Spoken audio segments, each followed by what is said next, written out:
Most connectivity issues that you may experience with Outlook are typically caused by outdated software or corrupt email profiles, both of which can be easily resolved.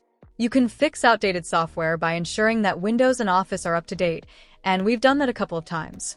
If you're still unable to connect, the next step is to repair the profile. Let's go ahead and do that.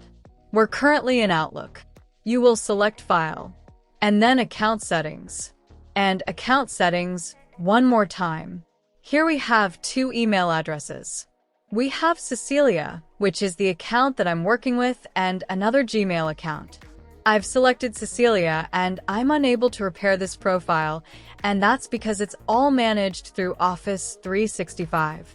But If I select the Gmail account, I then have the option to repair that profile. We'll now step through the process of repairing in my example.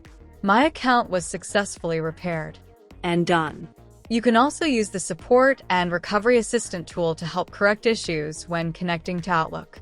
And we've seen this tool in action earlier in the course, but let's review it one more time.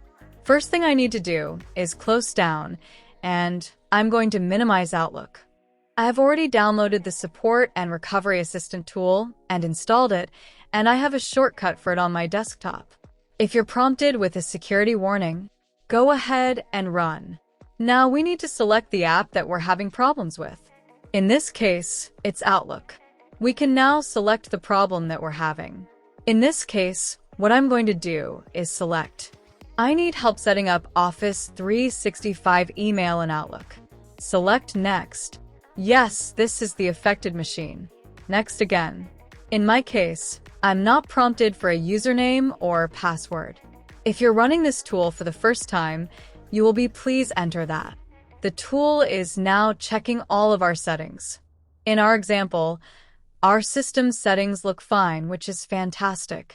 If there was an issue, the tool would let us know what that issue could be and the possible fixes. As we already have Office 365 set up, I don't need to go ahead and click Yes. I'm going to select No, and then Cancel. These troubleshooting steps should get you back on track, but if not, you will need to escalate your issue to your IT help desk.